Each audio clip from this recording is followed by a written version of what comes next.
જય શ્રી કૃષ્ણ, રાધે રાધે, જય દ્વારકાધીશ। કેમ છો બધા? મજામાં? જો મારો દીકરો આવ્યો તો એ ગયો, હજુ તો 4-5 દિવસ થયા હશે। હવે મારી દીકરી આવી છે તો એની ડિમાન્ડ છે કે મમ્મા મારે ગ્રીન ઊંધિયું ખાવું છે, એટલે કે સુરતી ઊંધિયું। જો હું તમને બતાવું, કાલે અમે ગયા હતા તો ઘણી બધી શોપિંગ કરી આવ્યા, કપડાં ને આ ને તે ને સાઇટ્સ ને। જો આજે પાપડી, આ છે સરગવો, આ છે સીતાફળ, કે મમ્મા ખજૂર બિસ્કિટ ખાવા છે તો એ જો એ બનાવવાનું છે। હવે મેં કરીને મૂકી દીધું। આ લીલું લસણ છે, ઓળાના રીંગણા છે ને, ટમેટાં ને આ જો અમેરિકન મકાઈ છે। તો હવે એનું આપણે શાક બનાવશું। જો એનો માવો શેકીને તૈયાર છે ને।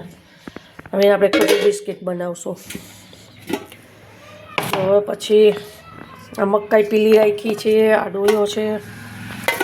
હવે આપણે આના મકાઈના ઢોકળા બનાવશું। તો ઊંધિયાનું તમને જણાવી દઉં। આ સુરણ તરાઈ ગયું છે, આ સુરતી પાપડી, બટેટા, પછી આ છે સુરણ, આ છે શક્કરિયા, આ જો છે ને સરસ મજાના જો તળાઈને તૈયાર છે ગોટા। આ છે ભૂકો માંડવીનો, આ છે ભરેલા રીંગણાનો મસાલો, આ છે લીલું લસણ, આ છે ગ્રીન ચટણી મસાલો, એટલે કે જેથી કરી અને આનાથી ઊંધિયું બનશે। હવે આ રીંગણા ભરવાના છે। હવે બની જાય